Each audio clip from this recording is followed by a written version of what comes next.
For the purposes of your case study, you are going to do 2 DARs, Diagnostic Assessments of Reading, on 2 different students.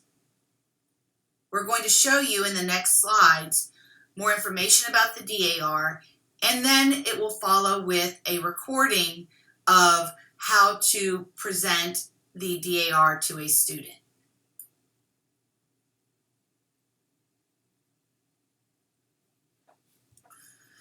The DAR is an individually administered test of all of the most essential and important areas of reading and language. It is suitable for all ages as long as they are functioning on a level somewhere between kindergarten and high school. I've had people even use this with their college-age students that they knew were struggling with issues, and it helped them.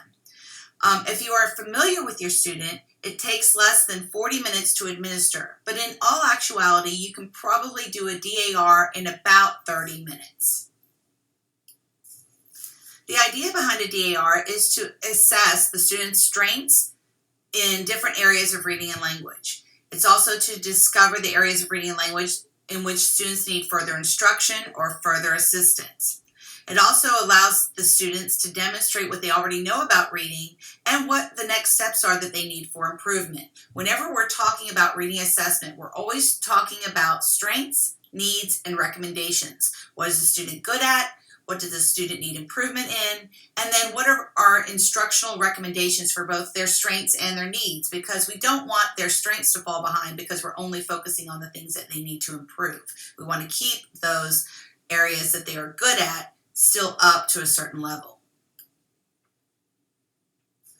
The DAR tests print awareness, phonological awareness, letters and sounds, word recognition, word analysis, oral reading, silent reading comprehension, spelling, and word meaning. Now, for the purposes of this class, we generally do not ask you to do spelling or word meaning, so those are optional. If you wish to do them with your case study student, then you can. However, they are not required or necessary for the purposes of this class. You'll need 2 pieces of material to provide a DAR test to your student. You'll need the DAR student book. This is the book that you hand over to the student that they use to read for the test. It doesn't have any specific markings on it, so it doesn't let them know that this is a lower level word list that they're reading or an upper level passage. It basically is just a straight text in a book. The second piece that you're going to need is the DAR response record with directions for administration. That is the blue loose paper book that has the ability for you to write in it and record the student's responses, and it has the DAR interpretive profile in the very back. That is the only thing you're going to provide back to us, which is a scan of that DAR interpretive profile. Again, for the purposes of this class, we ask that you do not write the student's last name in until after you make a copy of that interpretive profile. We want to keep the students somewhat anonymous, so just make sure you leave their last name off until you've already scanned that in. After that's done, then you can write their last name in, and we request that you put in their CUME folder. Now, if you have access to their CUME folder, you may want to check that first to see if your chosen students already have a DAR in their CUME folder. Then you can pull that out and add to the administration. The book allows you to do a total of 3 administrations in the response record. So ideally, if you can access a previously used DAR in the student, then that is better than starting a whole new one. There is no specific time limit for the DAR. The test usually takes about 40 minutes per student. However, if you're not doing the spelling and word meaning portion, as you are not required to do for the purposes of this class, you can probably complete the test in about 30 minutes. Tests are administered and scored simultaneously. So as you're going through the response record and you're filling in the information, you're going to see it's pretty simple as far as it tells you exactly what to do next if you have this sort of response from the student. The materials and equipment that you're going to need is, of course, the DAR, both books, the brown book and the blue book. You're going to need a quiet room free of distractions. You'll need pencil and paper for the student and pencil or pen for the teacher.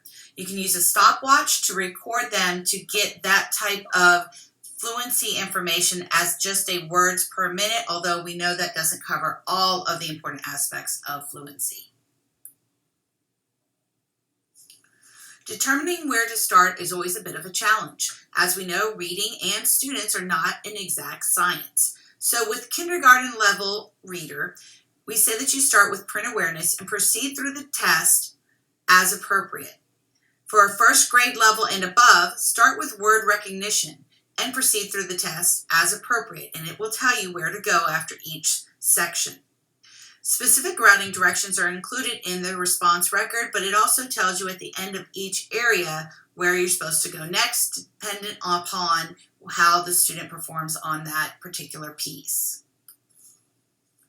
Because the DAR is relatively quick, we go ahead and tell you for most students, start at the beginning of the word recognition and let them go through it. It really won't take them very long.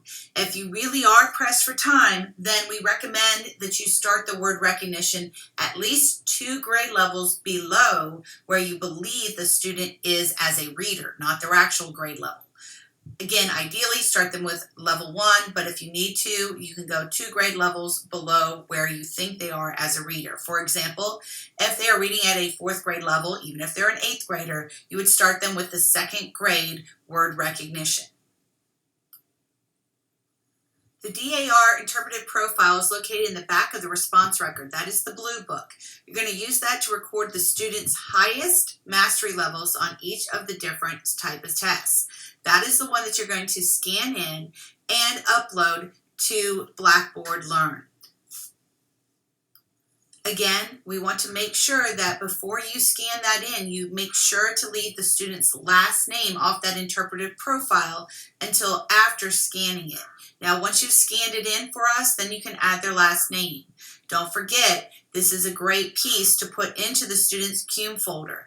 If you got it out of their CUME folder to complete the test, and it already has their last name on it, you can just put a little piece of paper or a Post-it note over the last name to block it out so that we can't see it.